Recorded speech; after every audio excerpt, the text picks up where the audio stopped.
Number 15, Cainta Rizal, Stacy Gabriel. Yan, ang ating number 15 sa ating QList for Binibining Pilipinas. And again, no, we're just sharing this to everyone. In the Qrown Philippines, there are 5 of us who are really sitting down together and we cast our votes before coming up with our final list na i-release na namin. May it be first pa lang or may it be pre-arrival, may it lalong-lalo na kapag final top picks natin, di ba? Si Stacy, hindi siya masyadong magalaw. I think she was, kasi di ba, naalala ko yung interview natin sa kanya, she is reserving her energy for the most important parts of the competition.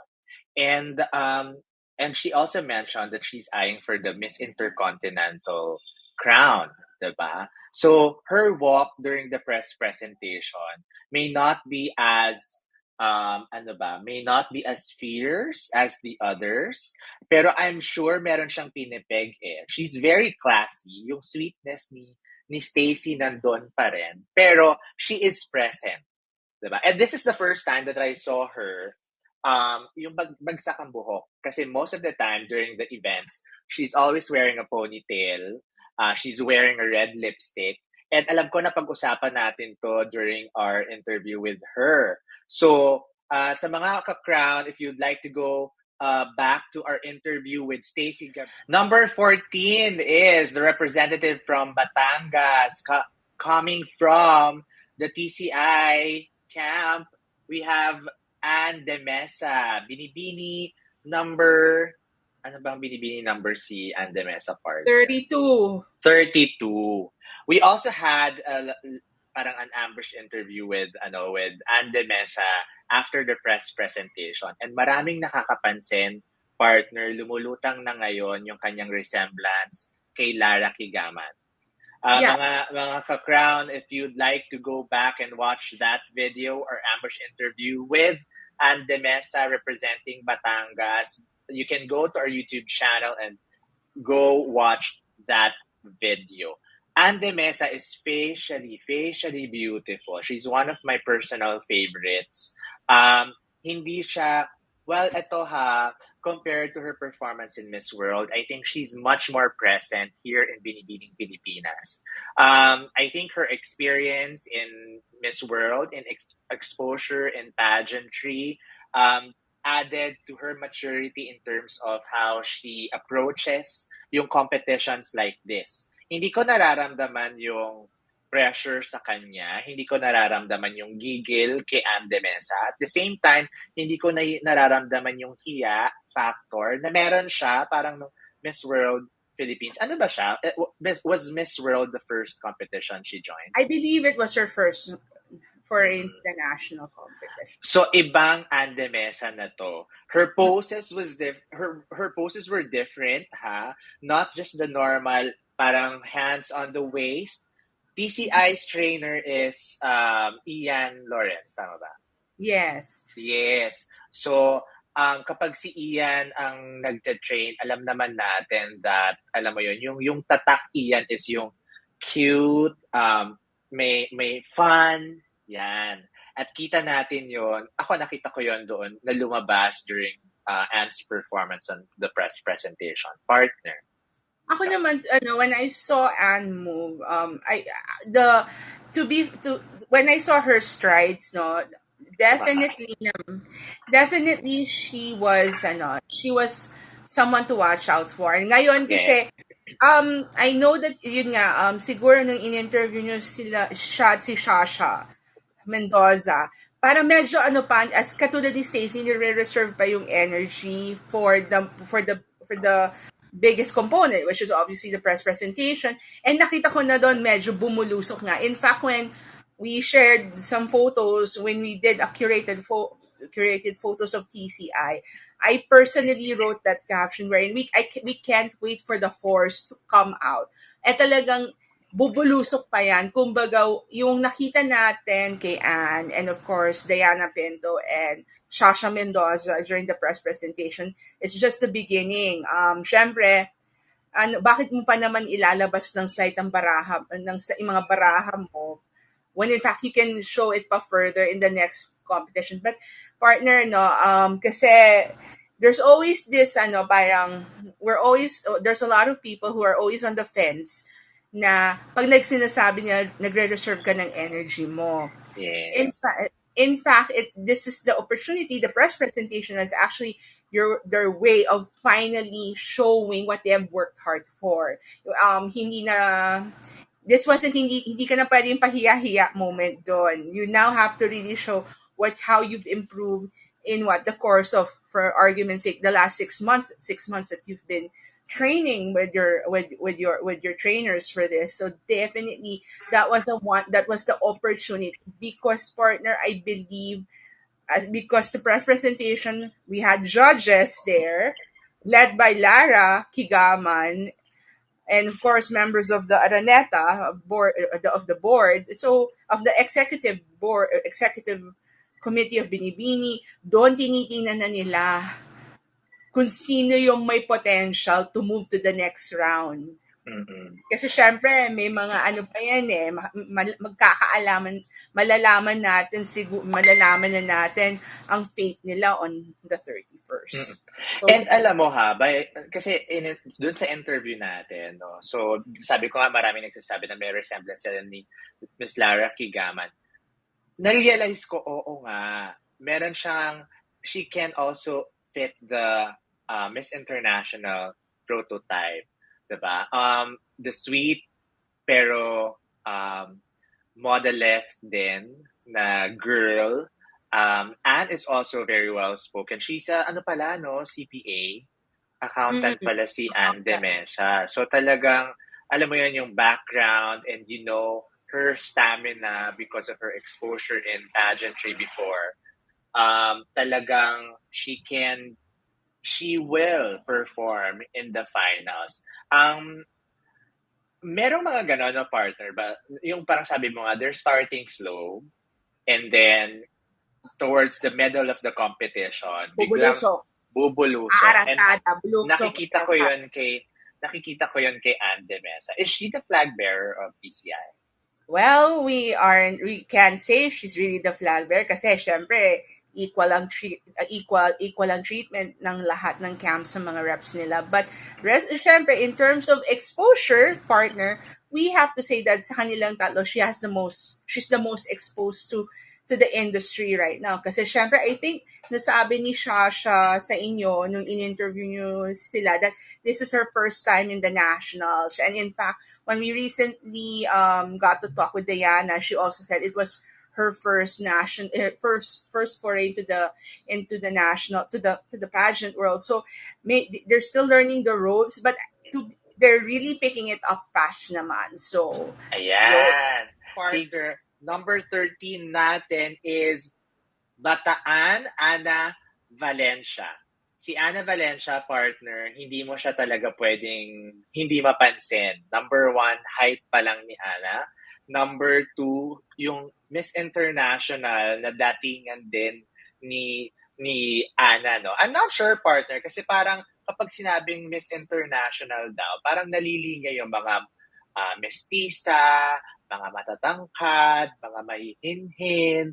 Kaya nalilinya din si Ana Valencia for the Miss International crown. And definitely she's backing it up with her performance. Gaya nga nito, she did very well during the press presentation.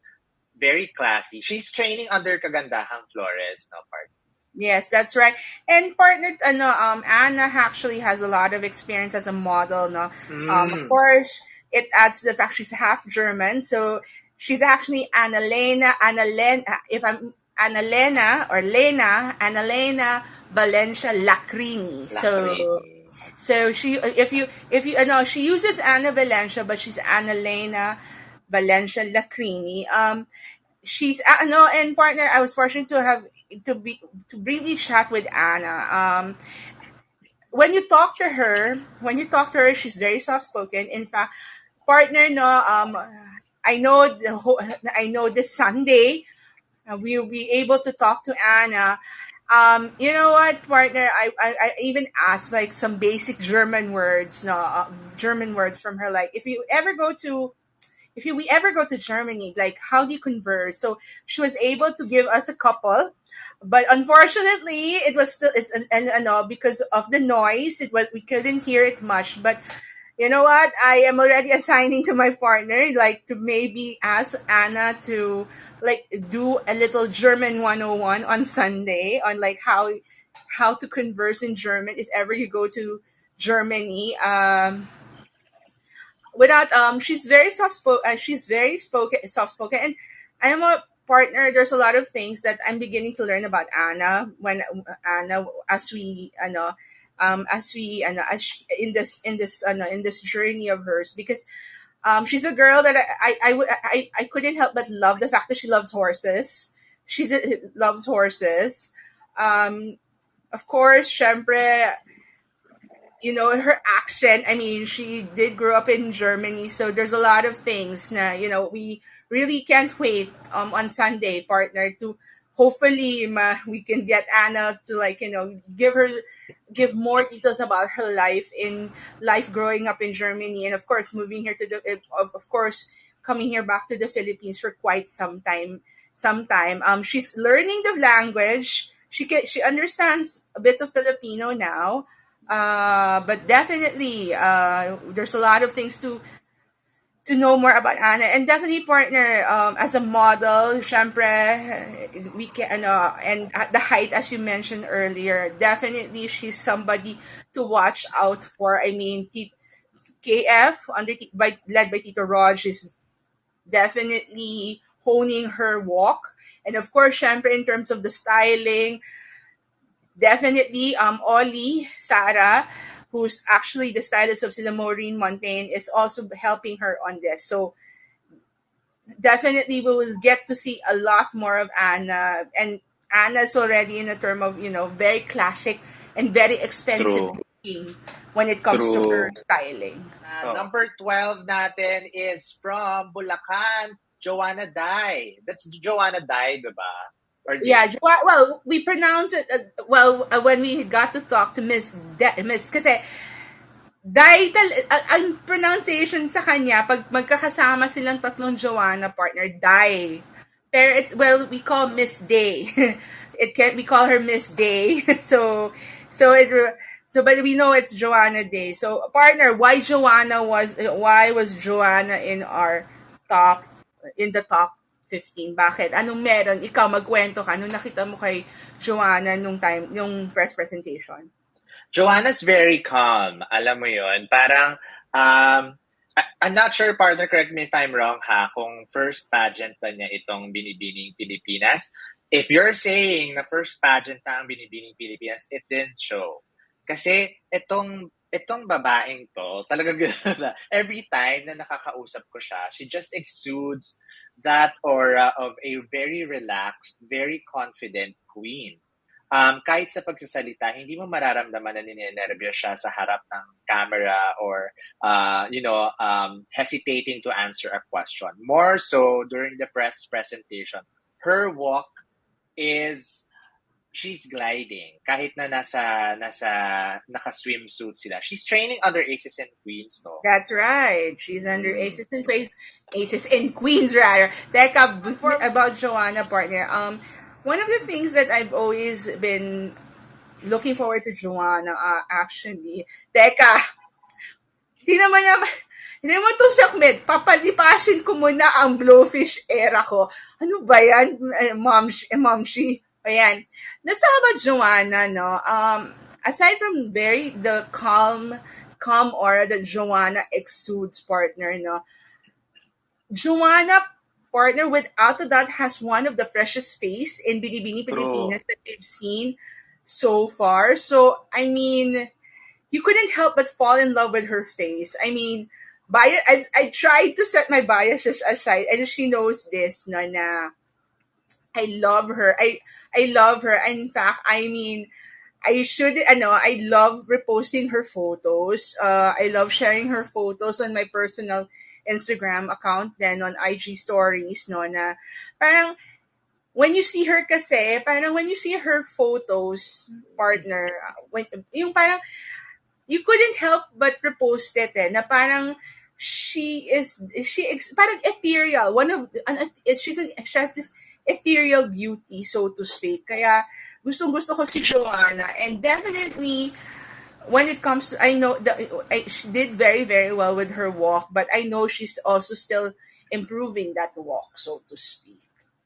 Mm-mm. So, yeah. At saka, after ng press presentation, na-interview ko pa siya and I told her na I love her hair. Because it became parang, it looked longer.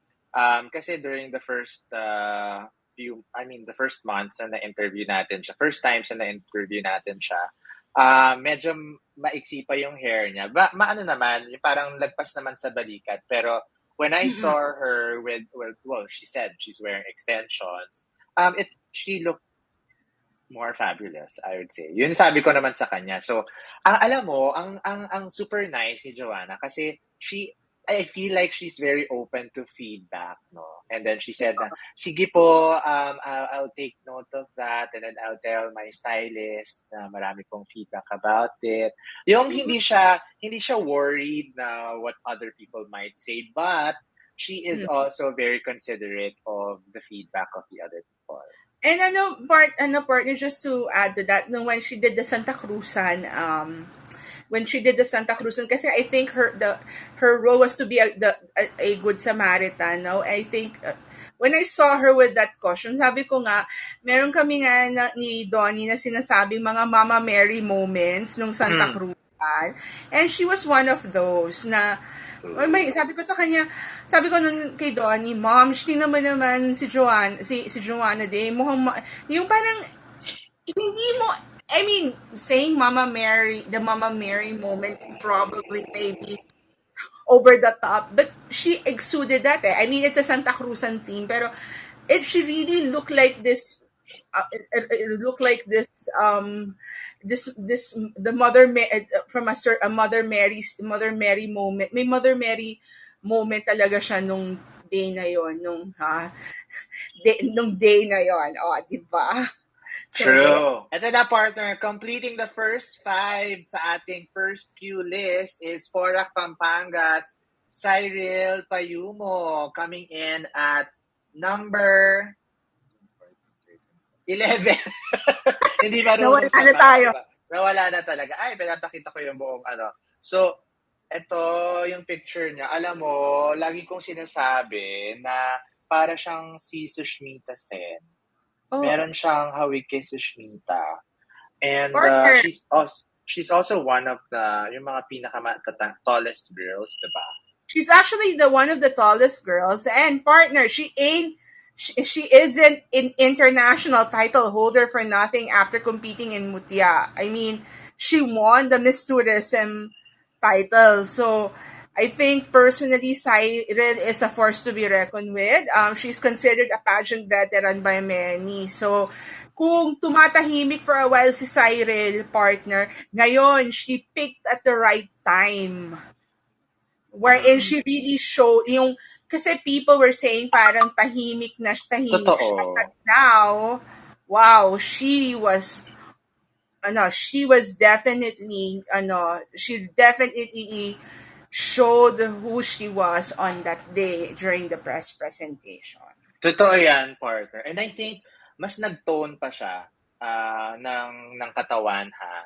Toned pa yung kanyang katawan. Because I think during the screening, Binibining Pilipinas screening, medyo hindi pa yata siya super prepared for in terms of her physique during that time. Baka nagsisimula pa lang yung kanyang training. Pero when I saw her during the press presentation, ibang Cyril Payumo na. Yung nagugulat, partner, ito na nga ba yung mga sinasabi ko eh. Yung sinasabi natin na ang tahi-tahimik, tapos, di ba, hindi masyadong nagpapakita, tapos biglang bubulaga, tapos wala na, ang bilis na ng ariba niya. So, Cyril Payumo is one of those girls na talagang hindi natin pwedeng palagpasin sa radar natin. Kasi yung parang pag hindi mo siya sinama, di ba? Parang marami magsasabi sa'yo na sabi ko na dapat kasama siya kasi ganyan, ganyan. Yung sisisihin ka kapag hindi mo sinama si Cyril Payumo sa iyong QList. Ayan. Totoo yun. Partner, meron ka pa ba sa kanya? Ano, yun na nga, again, partner, no, because she has competed, sorry for this, at, because she has competed, no, partner, definitely there's going to be a lot of expectations on her part not to do pretty well in the Binibining Pilipinas competition. So, tingnan natin kung kaano si, o di ba, ang ganda niya dyan sa litrato. Malalaman natin pa malalaman pa natin ang energy ni Miss Payumo specifically during the national costume kasi doon natin makikita pa doon ang next activity nila. Number 10 is Promedia's Fatima Bisan. We've been featuring Fatima a lot of times on the Qrown Philippines, no, partner. Ako personally, she's one of my favorites.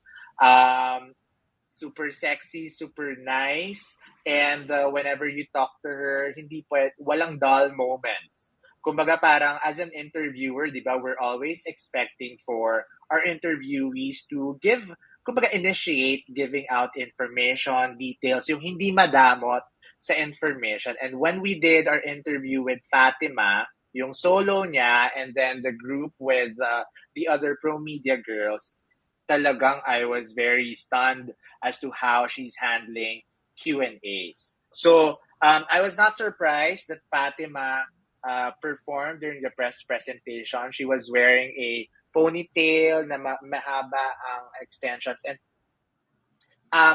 I think she was featuring, well, her stylists are featuring her face. Kasi 'di ba maamo naman talaga ang mukha ni Fatima, and she was not wearing yung super red lipstick kasi the one that she wore during the Santa Cruz and was super red and Yeah. medyo we also had parang during the one of the events that she was there, we were there also, medyo nakakapag-share din tayo na I think you look parang it's nicer yung lipstick sa'yo na hindi masyadong red. And Mm-mm. she's sporting that shade na since then. No, we're not saying na tayo sunod niya, pero ang sinasabi natin dito, she's listening to feedback because obviously maraming mga tao ang nagbibigay ng comment, nagbibigay ng feedback, and sinabi naman din niya sa atin yun that she's very much open to constructive criticism, to tips and advice. Partner. Ako naman, partner, just like you, I really love Fatima. I mean, she's one of the girls that when I saw facially striking, partner, I mean, isn't her first foray into the national scene. She has competed before. She did, of course, the Miss Bikini or Miss Fit. I think it was Miss Bikini kung hindi ako nagkakamali. But bikini. She is after under all pro media, and she's also aside from trained under pro media, she's also being trained under KF. Um, aside from how Fatim, aside from her face partner, I also love the fact that Fatima is also one of the nicest girls. True. When you talk to her, and yun na nga, she's yung warmth partner. She's very accommodating, and partner, when I saw her during the walk, during her presentation on Tuesday, I had no doubt in my head that I had to include her in my list because she looked. I know she's tall, but she looked even taller that day, partner. I mean, it might have something to do with the shoes, or maybe it had something to do with how she was carrying herself. No, so it was definitely something that I saw her on that day, and she was glowing for me. And then I'm only seeing this online, no online, no. But she, even before partner, when we were able to see them, she was really glowing. She was just having fun. So that's something True. that I I really love about Fatima, that she was really having a lot of fun and enjoying the moment as well. Hindi So pa yun. mahulog yung laptop ko. Ayan. Syempre gusto natin ipakita sa ating mga, di ba, yung photos na kinuha ni Jonathan Santos Photography. Ayan. You can see Press that photo on presentation. the Instagram page of the Qrown Philippines. So makikita niyo po yan. Ako siguro for Fatima lang, no. I prefer yung parang lighter color na, na shoes rather Yeah, than the mocha, no. Kasi she's tall, pero she's not as tall as Elda. She's not as tall as Anna, 'di ba? And they're saying na kapag medyo mas kakulay mo yung sapatos, mas totoo. Yeah, na-elevate na-elongate. ka further. Yeah, it would Mm-mm. personally she could have worn yung beige na lang part. I think that was dark brown. Correct me if I'm wrong. It was a dark brown platform. But had she worn a beige, that it would have looked she would have looked taller even more. Look taller Mm-mm. even more. So, yun. Mm-mm. Yan, yay! Okay, so that is number 10 from Sarangani, Fatima Bisan. Oh, ay, Binibining. Number 9 is Starlax Jasmine. Oh my God. Alam mo to, isa din to sa mga tahimik lang, no, si Jasmine Oh my. Pero every time that I get to see her during events, kasi we do yung ambush interviews, isa to sa mga parang angahabang magsalita. Ang habang magsalita, yung talagang hindi ka, kung gusto mong makinig sa kanya, well, talaga namang magsasalita siya. And, syempre, so while she's talking, I was able to look at her closely. Talagang ang ganda ng face ni Jasmine. And she has presence, no? Hindi siya yung queen na parang mai-intimidate ka. And I think that's the aura that she brought to the press presentation stage. She's just very light on in terms of how she handled her performance. And syempre, yung kanyang facial expressions. Ako nagagandaan ako sa mata ni Jasmine. And I think, syempre, when you do, di ba, when you walk the runway, it's not just all about how you walk, but also how you look, di ba, and how you present yourself. And I think one of the strengths of Jasmine Omai is her presentation skills. Partner. Ako, without a doubt, partner, if there's I, baka masabi ko na nga, gasgas na to, term na to, no, but I would have to say that when the first time I saw Jasmine, especially nung Santa Cruzan, yan, isa na naman yan sa mga binansagan namin ni Donnie na Mama Mary moment. Because the way Jasmine carried herself, I mean, that was one. I mean, siguro for me, partner, when we did an interview with Jasmine last Sunday, she was very flattered. Although inamin niya na medyo taas ng level ng Mama Mary moment nung sinabi namin yun ni Donnie. But you're right when it comes to to how she talks. I mean, Jasmine like eats the microphone as well. I mean, makuda si girl, literally. I mean, literally. She knows na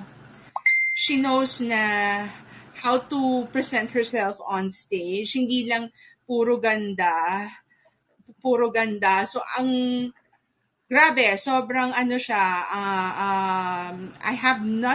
I have to say na the Oh, no. Jasmine carried her. Speechless ka sa ganda ni I am Jasmine. actually totally speechless because you know why? I mean, I was blown away by Jasmine's com skills, but definitely, of course, since we're talking about the press presentation, I think in terms of how she carried herself, I mean, sobrang ako, I give her plus points for it. Kasi ikaw naman tahimik lang din si girl eh. So, but she peaked as well during the right time. So yun. This is just me, no, partner. Pero siguro, after seeing her hairstyle during the press presentation, siguro kasama sa wishlist ko, her wearing a straight hair. Kasi very youthful ang beauty ni Jasmine for me, ha. And sometimes yung kulot, medyo nakakatanda. I don't know, it's just my observation, ha. And meron naman din binabagay, may binabagay na obviously naman yan. Siguro gusto ko lang din siyang makita. I'll wait if we can get to see her. Kasi kapag straight ang hair mo, medyo ma-emphasize yung face mo eh. And facial structure ni Jasmine is really something that I'd like to. Oh my. Number 8, hindi pwedeng palangpasin ang babaitan from Borongan, Eastern Samar. That's right. Gabby Basiano. Grabe. Partner, di ba she placed last year in Binibining, Pilipinas, and she's back to get a crown. Definitely. Gabby is someone na hindi mo pwedeng isnabin sa iyong top picks. If there's one of among the comeback queens, she's one of those na talagang kailangan mong bantayan. She's training under RL's Angels. Tama ba? Yeah, RL's Angels, diba? That's right. She's under RL's. And last year, she's had the best performance for evening gown. Although hindi evening gown itong press presentation. But what I'm trying to say is in terms of showcasing herself in front of the camera, projecting in front of the camera, is already something na na-master na ni Gabriel Basiano, partner. Ako lang masasabi ko, hindi naging first runner-up si Gabby for nothing. She was close to winning a crown last year. So, we will find out if Gabby will finally have that much coveted crown that she's aiming for. Kasi, partner, I mean, hindi pat nagtatapos ang competition. So malalaman natin. And partner one of the things that I love about Gabby is that she's a chameleon. She's a chameleon. We posted some of her photos. We posted her photos kanina, which was creatively done by Justin Navato. I mean, syempre, she can be sweet, she can be sultry, she can be very androgynous. So, malleable si Gabby. So, she can fit in any of the crowns that are up. Ang bigat ng malleable. Ano ba yung malleable part? Malleable. Pwedeng ma-hone. Ang taray. She can fit, she can be turned into any type of persona that will, depending on the crown that she will get for this year. Gabby's one of the sweethearts dito sa The Crown Philippines, no, partner. Kaya, after ng press presentation, nung nagpalit na sila ng damit, no, we will release the video with Gabby, our ambush interview. And then after nun, parang sabi, kamusta naman ang performance ko? That's super nice of her to really ask us about her performance, and it shows how she's really very conscious about her performance, and that this time around parang sinisiguro niya na kailangan magka-crown na ako this time. Kumbaga parang this is my time. Yung ganun ang datingan ni Gabby Basiano. Kaya naman po bukas mga kakubo, mga ka-crown, we are sitting down with Gabriel Basiano live. It's The Crown Philippines, and we'll let you know if we're airing that on Kumu as well, but definitely we'll show that on our YouTube channel, The Crown Philippines. So stay tuned for more of our announcements and updates about our interviews with our Binibining Pilipinas 22 Queens on our Facebook, Instagram, YouTube, and dito sa Kumu, we'll also be providing you updates about our queens. So, yon, partner, siya ang ating number 8. So, number 7 is Ileana Aduana, representing Laguna. Grabe, partner. Pag nakita mo siya ng malapitan, parang ang ganda ng skin niya. And then she's very well spoken. Itong napansin ko kay Yana during the press presentation, di ba naka-swimsuit sila? Super ang curves. Super ang hips. S-line ba yan? That's so-called S-line. Sobrang sexy ni Yana. She has a title, right? Is she Miss Fit? She was also she competed. She did Miss Philippines Philippines Earth, and she also competed in the Miss Bikini competition. Bikini Philippines, yeah. Grabe si Yana. Hindi pa pahuli, of course, with her in terms of her pasarela. Pero ang unang-una ko talagang napansin ay napaka-sexy ni Yana. Makinis, sexy ang linis. Go, partner. Partner, sabi mo na nga, she's a ray of sunshine. She's such a sweetheart. She's very approachable. And partner, I'm still not over your interview with her wherein she said she doesn't eat rice. Diba? Sana all, 'di ba? Sana all. And ang ano pa mga ka-Qrown, ang sabi niya, she doesn't eat rice but she eats bread. Pero specifically partner, sinabi niya Danish bread, aray. May specific pa 'yon. Specific pa 'yon, 'di ba? But definitely, one of the things I also love about Yana, partner, is that masigasig si girl mag-promote sa sarili niya. She really True. knows how to market herself to the fans and of course to the pageant media. In fact, partner, just this afternoon she released another video. She's actually doing a series of videos about her hometown in Laguna. So, yon. Viana's been posting that with the help, and she's also under the guidance of Pro Media and KF. So, yon. Talagang without a doubt, we have a lot. There's a lot of things that we are still going to be watching out for Yana. And partner, kung hindi ako nagkakamali, I know that Yana said in various interviews, I think even in the interview, that she's also gunning for the Miss Intercontinental crown.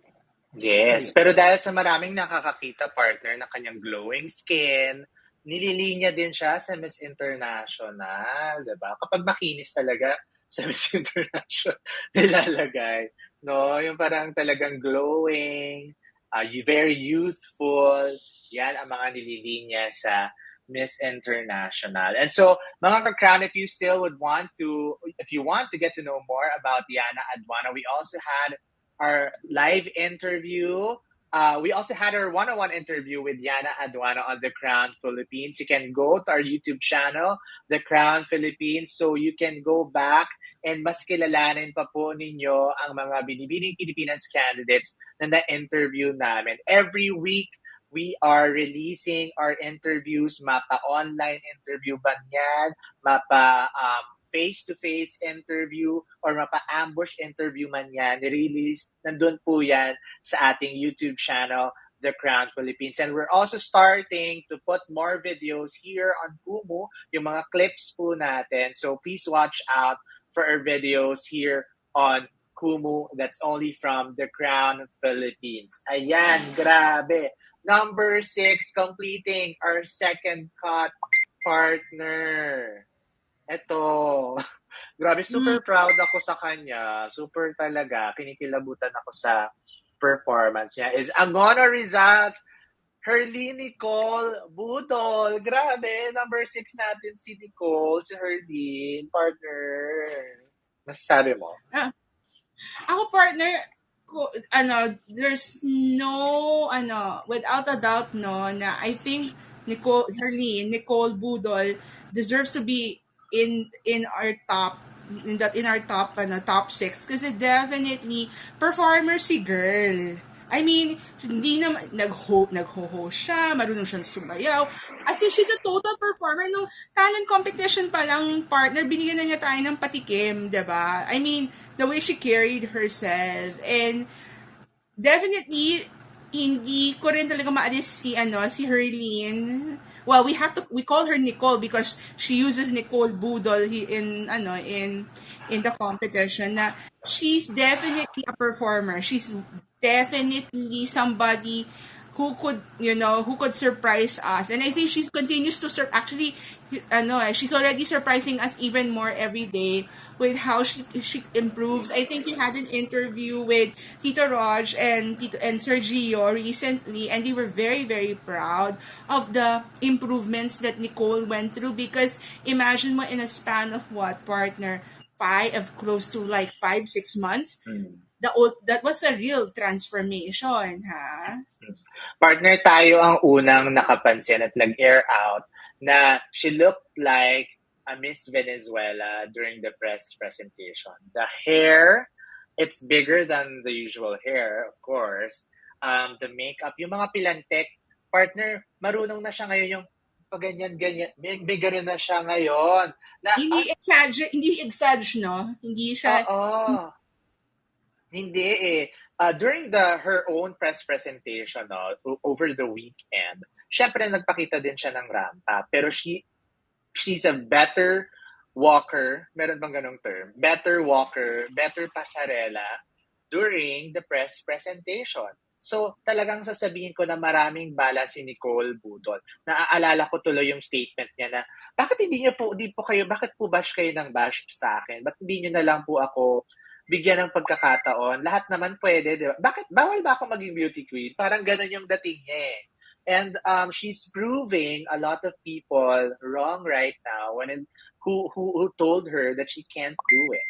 Diba? Kasi the first impressions on Nicole Budol is ko-comedy lang niya yung Binibining Pilipinas, diba? Pero when she came out of the press presentation, during the press presentation, walang Herlene hipon girl na magaslaw, na funny, lalakad pa lang, tayo pa lang niya, matatawa ka na. It was a very different girl. Pero ito naman din party yung hinighlight niya during her own press presentation. No? Hindi siya nagbago, nadagdagan lang siya. Wala siyang binago, nadagdagan lang siya. So I think the appropriateness of her behavior, yung kanyang, siguro yung class, na meron naman siya talaga, she's starting to bring that. Number 5, seryosong usapan is Oriental Mendoros, Graciela Liman. Isa ito sa mga inaabangang comeback queens, partner. And again, hindi naman niya tayo dinidisappoint talaga. Graciela is back stronger than she was from last year's performance, partner. Ako, partner, masasabi ko lang kay Grace is that she's definitely hungry to win a title this year, and we all know she's aiming for MGI, and I think personally, partner, when she performed nung press presentation, I mean, she's definitely a candidate to watch out for that crown, because you know what? I mean, after all, sa MGI, you need to walk literally to nab that golden crown. So I have my eyes on Graciela for this right now as well, because I feel that she's actually one of the best girls that we could send to this year's competition.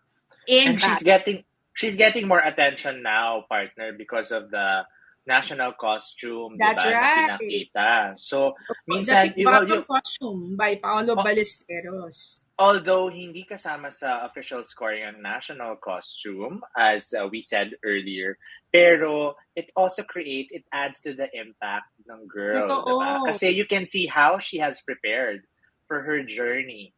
Not that, alam mo yun, yun nga, hindi scored ang national costume, pero you can see, kumbaga parang kung maganda ang national costume niya, sasabihin mo na, ay, naku, talagang pinag-isipan nitong babaitang to ang kanyang Binibining Pilipinas journey. And I'm trying to look for, ayan, nakita ko na, finally, picture ni Jonathan Santos Photography kay Graciela Liman, diba? I love that photo, actually. I really love that photo. Yeah.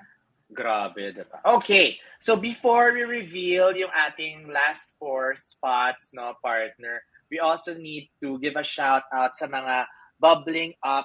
Ang dami kasi, partner. Marami tayong bubbling up.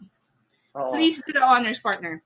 We also have Sultan Kudarat, Leslie Avila, Ibas Zambales is Joanna Rabe, Quezon City, Pat, go. Go, Patricia Oh, Go, yes. super to, no? Ako, I've always been telling her that this is the best. I mean, I love her look, yung straight hair.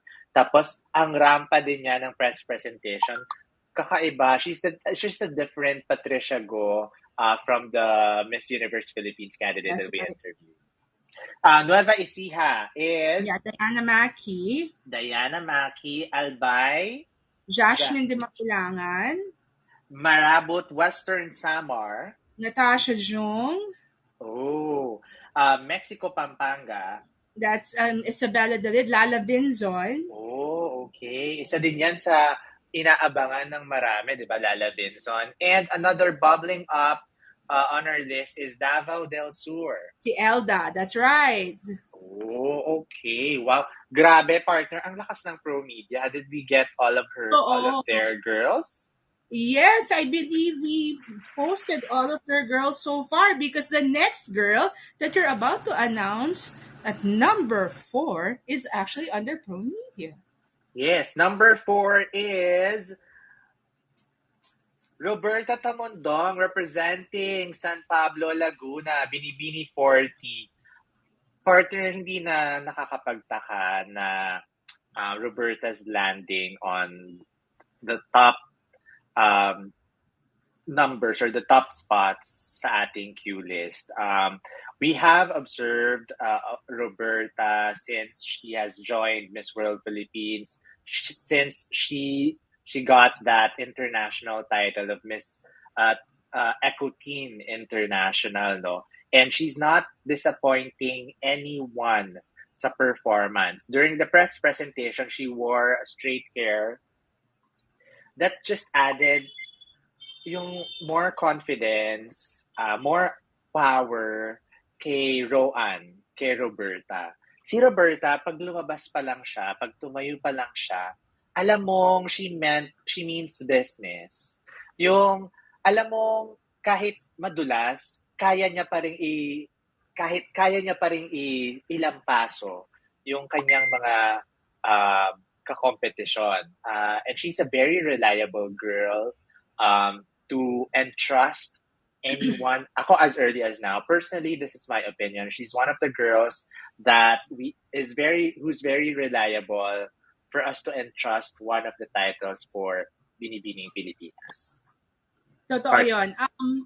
I think the one thing that we also have to consider with Roanne is that she brings experience to the game. No, I mean at 19, she can fit in any of the titles at stake. So it will really depend. And like what I said with Gabby Bashano, she's also one of the girls that you can mold or who's malleable, who can transform depending on what title she will get on July 31. And I'm a partner. The one thing with Roanne is she's very young. So if she's not fortunate to win this year, she can always make a comeback. And aside from Pro Media, no partner, it helps that she's also under the mentorship of Aces and Queens. Tinutulungan siya with how to prepare for this particular competition. Kasi syempre, although she is backed up by Pro Media, Aces is also helping her out in some of the areas that needs to be improved. So yun. Number 3 is Iloilo City's Karen Lori Mendoza. Partner, talagang nung press presentation, nag-glow si Karen. Even if, alam mo yun, parang, well, she's getting attention basically because of everyone's recalling of her performance, Q&A performance from last year. Pero if you take that away, alam mong she's really a front runner. I don't know if it's makeup. I don't think that's she's wearing makeup, obviously. And of course, pero iba yung glow ni Karen during the press presentation. Yung parang, yung may naka-spotlight sa kanya lagi. Meron ganon eh.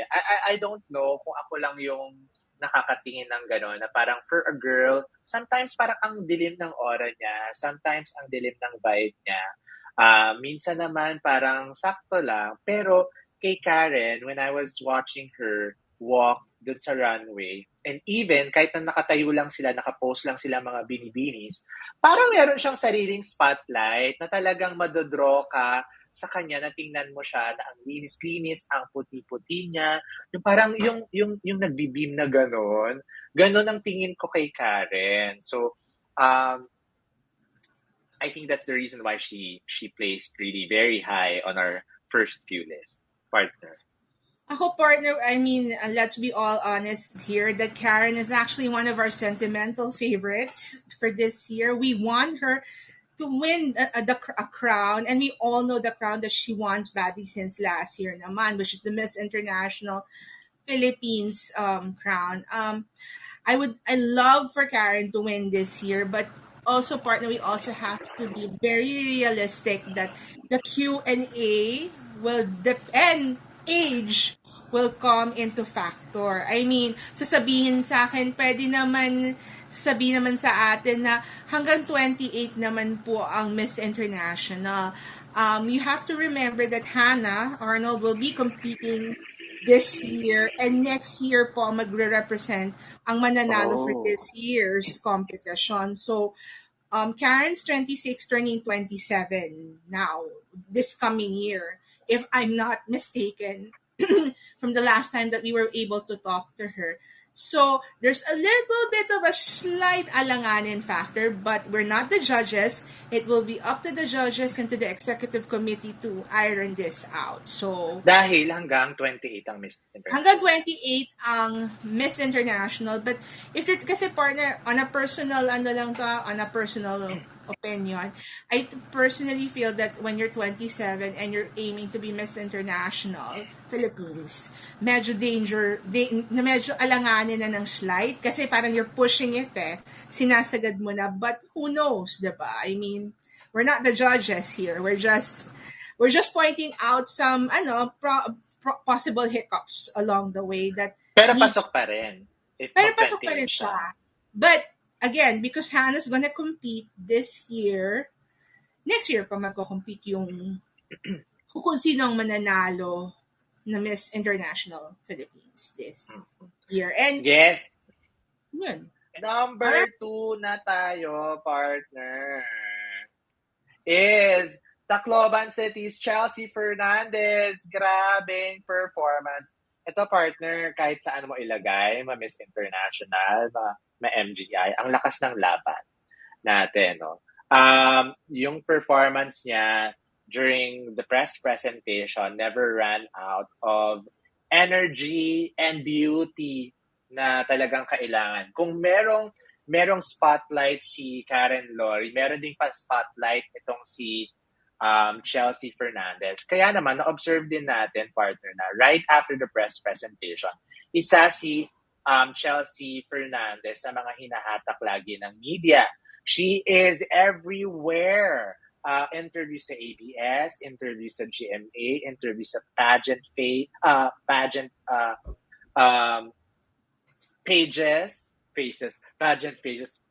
pages, laging may hawak na mic si Chelsea Fernandez. Just because I agree, she gave a total performance.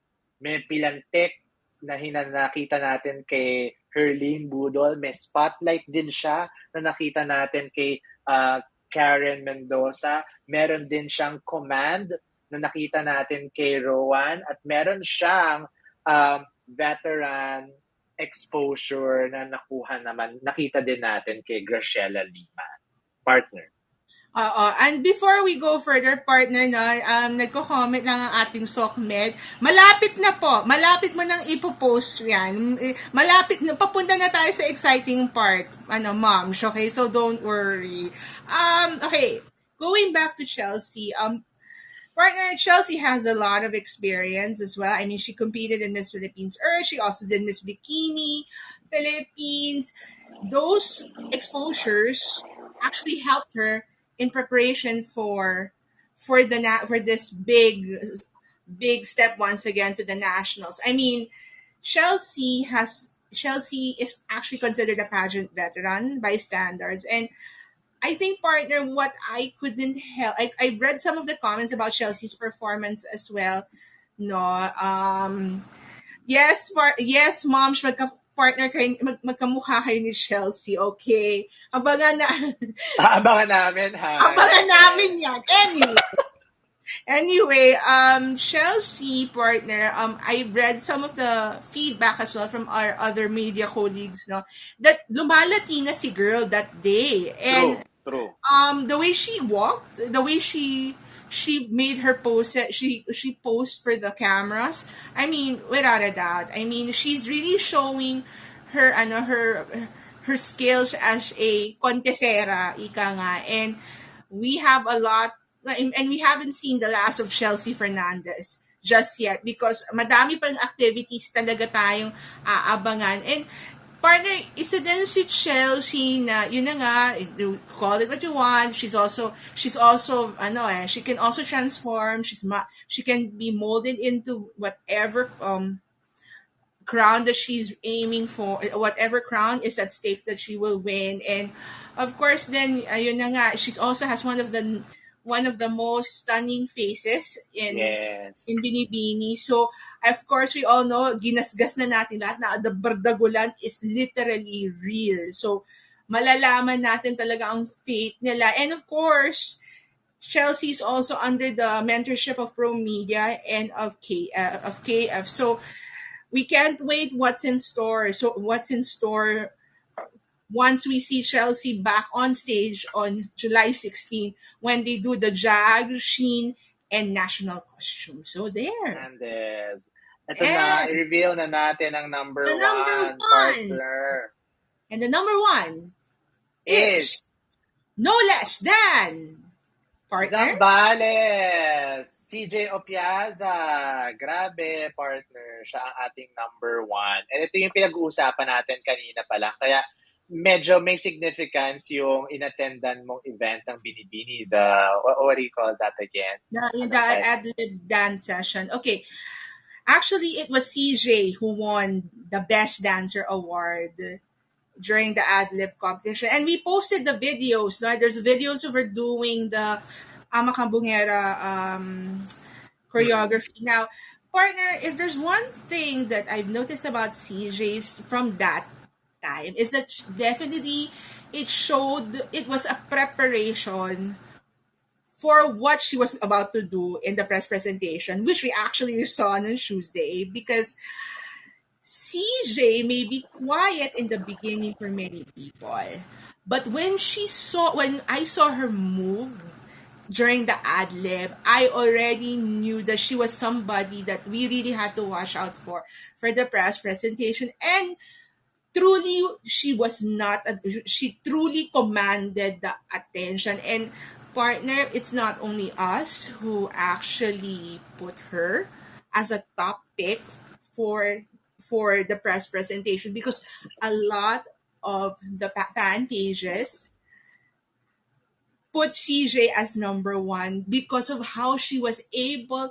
to move that day, and she exuded the confident aura, as in literally she really showed she really gave us a performance. Okay, it was like, for those who know, she's Christine Julian, that's her full name. So it was like CJ just blew everyone that day. That's all I could say. She really blew everyone during the press presentation on Tuesday. Thank you po to everyone who joined us tonight, and please um, stay tuned to more of our videos and interviews with and our coverage for Binibining Pilipinas 2022. On behalf of my partner Alexa, our director Jonathan Santos, our social media manager Donnie Tune, na nagpapahinga at biglang manggugulat, and of course our creative director